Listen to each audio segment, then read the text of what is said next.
প্রিয় ষষ্ঠ শ্রেণীর শিক্ষার্থীরা, শুভেচ্ছা নিও। আজকে আমি তোমাদের বাংলা বিষয়ের নতুন বই চারুপাঠ থেকে গদ্য তৃতীয় অধ্যায় নীলনদ আর পিরামিডের দেশ, এই অধ্যায় থেকে 2 নং সৃজনশীল প্রশ্নের সমাধান করে দেব। প্রথমে তোমাদের বলবো, যারা আমার চ্যানেলটি সাবস্ক্রাইব করো নাই তারা আমার চ্যানেলটি সাবস্ক্রাইব করবে এবং আমার সাথে থাকবে। তাহলে চলো আমরা ক্লাস শুরু করি। তৃতীয় অধ্যায় সৃজনশীল প্রশ্ন 2। শেয়শ্রী ও তার বন্ধুদের নিয়ে বাংলাদেশের রাজধানী ঢাকার উদ্দেশ্যে রওনা হলো। পদ্মা ও যমুনার রূপালী স্রোত পাড়ি দিয়ে তারা একসময় ঢাকায় পৌঁছায়। সেখানে তারা প্রথমে যায় লালবাগ দুর্গে। এ যেন ফেলে আসা মুঘল সাম্রাজ্যের এক টুকরো রাজত্ব। মুঘল সম্রাটের স্থাপত্য ঐশ্বর্য এখানে লুকিয়ে আছে।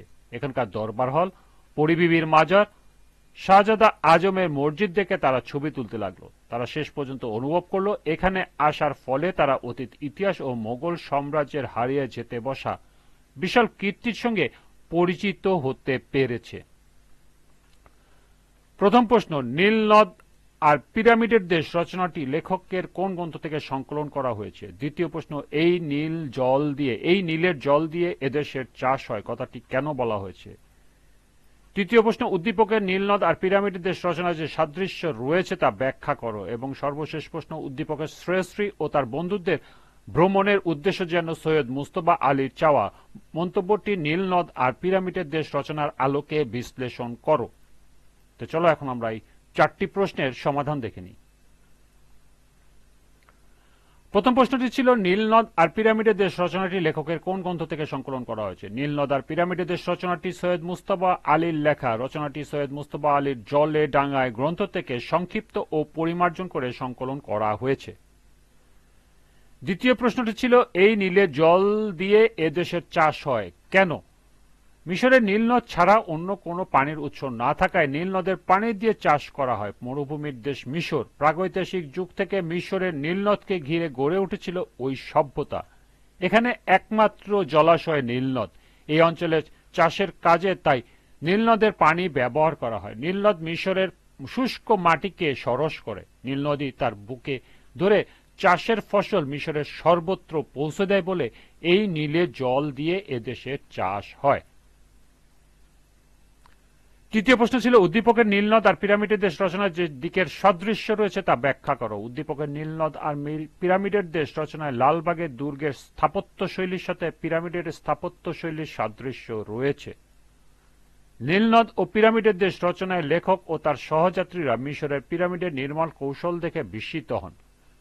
চোখের সামনে দেখে এগুলো নির্মাণ কৌশল, কারণ বোঝা যায় না যে এগুলো প্রায় 500 ফুট উঁচু।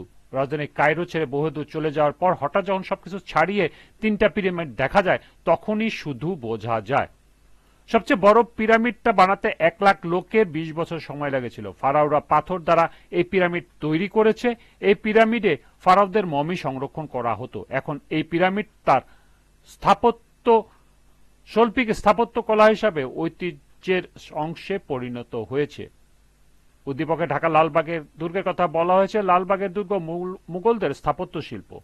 এই দুর্গে মুঘলদের স্থাপত্য ঐশ্বর্য লুকায়িত আছে। এই দুর্গে রয়েছে পরিবিবির মাজার। মুঘলদের মৃত্যুর পর এই লালবাগের দুর্গে সমাধিস্থ করা হয়। লালবাগের দুর্গ ঐতিহাসিক স্থাপত্য কলা। সুতরাং বলা যায় লালবাগের দুর্গের সাথে পিরামিডের স্থাপত্য শৈলীর সাদৃশ্য খুঁজে পাওয়া যায়। সর্বশেষ প্রশ্ন ছিল, উদ্দীপকের শেয়শ্রী ও তার বন্ধুদের ভ্রমণের উদ্দেশ্য যেন সৈয়দ মুজতবা আলীর চাওয়া মন্তব্যটি নীলনদ আর পিরামিডের দেশ রচনার আলোকে বিশ্লেষণ করো। উদ্দীপকের শেয়শ্রী তার বন্ধুদের ভ্রমণের উদ্দেশ্য যেন সৈয়দ মুজতবা আলীর চাওয়া।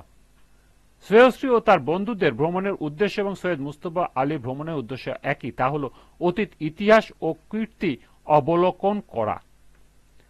নীলনদ ও পিরামিডের দেশ ভ্রমণ কাহিনীর লেখক ও তার বন্ধুরা মরুভূমি ঘেরা ঐতিহাসিক শহর কায়রোতে যান। কায়রোর অদূরে গিজে অবস্থিত মিশরের ভুবন বিখ্যাত পিরামিড দেখে তারা স্তম্ভিত হয়ে যান। পৃথিবীর সবচেয়ে পুরাতন কীর্তিস্তম্ভ দেখে যুগ যুগ ধরে মানুষ এদের সামনে দাঁড়িয়ে বিস্তর জল্পনা কল্পনা করেছে। দেয়ালে খোদাই এদের লিপি উদ্ধার করে এদের সম্পর্কে পাকা খবর সংগ্রহের চেষ্টা করেছে। মিশরের ভিতরে বাইরে আরো পিরামিড থাকলেও গিজে অঞ্চলের পিরামিড 3টি পৃথিবীর সপ্তাশ্চর্যের অন্যতম। দূর থেকে সবকিছু ছড়িয়ে মাথা উঁচু করে দাঁড়িয়ে থাকা পিরামিডগুলো হঠাৎ চোখে পড়ে। পিরামিডের পর মিশরের মসজিদ, ভুবন বিখ্যাত এবং সৌন্দর্যের অতুলনীয়।